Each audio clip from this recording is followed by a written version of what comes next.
लोग तुम्हारी चिता की आखिरी लकड़ी के जलने तक का वेट करेंगे और जब वो आखिरी लकड़ी भी जल करके बुझ जाएगी तब तुम्हारा भाई, बेटा, दोस्त ये सब अनंत समय के लिए तुम्हें शमशान में छोड़कर तुम्हारी अगली यात्रा के लिए अलविदा बोलकर छोड़कर वापस अपने घरों में लौट जाएंगे। कुछ दिन तो तुम उनके बीच जिंदा रहोगे कि अच्छा इंसान था, थोड़े दिन और जी लेता, और फिर समय के भंवर में वो तुम्हें कहीं पीछे छोड़कर आगे निकल पड़ेंगे। वो तुम्हारा वापस आने का वेट नहीं करेंगे क्योंकि उनको पता होगा कि जो एक बार चला गया वो वापस नहीं आता, तो वेट करने से क्या फायदा। बस तुम्हारी कहानी यहीं पर खत्म हो जाएगी।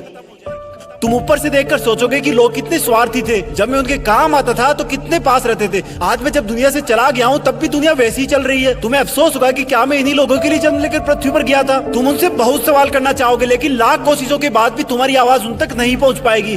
तुम वापस आकर फिर से दोबारा जिंदगी जीना चाहोगे क्योंकि तुम्हें जिंदगी जीने का मतलब तब समझ में आ चुका होगा। तुम्हें महसूस होगा कि तब तुम अपनी लाइफ में अपने आसपास के माहौल में खुद को कितना भूल गए थे।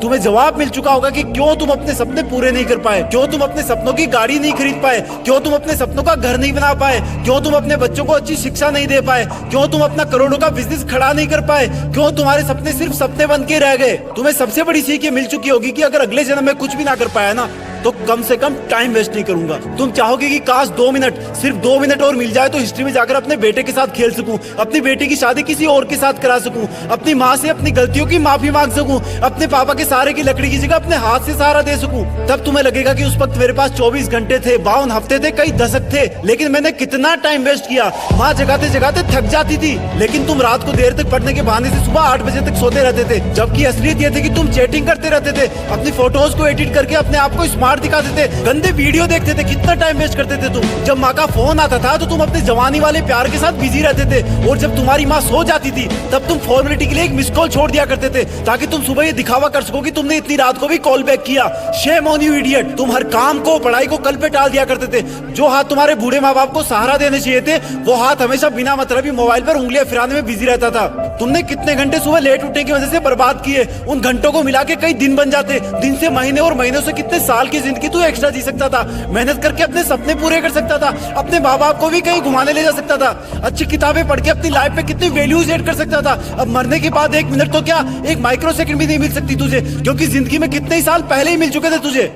पर थैंक गॉड कि ऐसा कुछ भी नहीं हुआ। अभी तुम अभी मरे नहीं हो।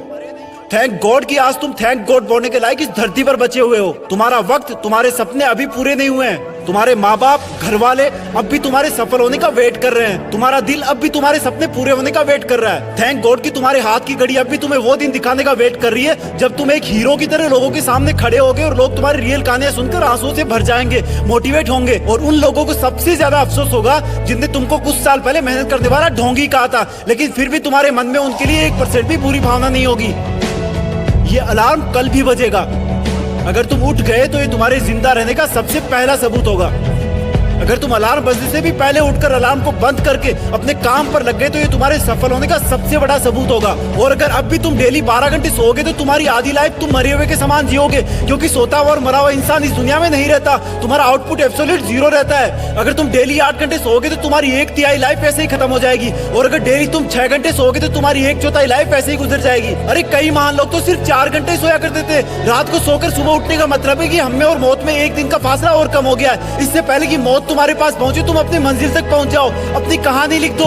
जो लाइफ में करना चाहते हो वो कर लो, पर कम से कम सुबह जल्दी उठना सीख लो क्योंकि तुम ज्यादा जीने के लिए अपनी उम्र नहीं घटा सकते। सिर्फ और सिर्फ बची हुई जिंदगी में टाइम मैनेज करके अपना टाइम बढ़ा सकते हो। तुम्हें करना होगा, तुम कर सकते हो। You can do it, you can manage your time. तुम्हें बाद में पछताने से पहले अभी अपने टाइम को सही ढंग से यूज करना होगा। जय हिंद।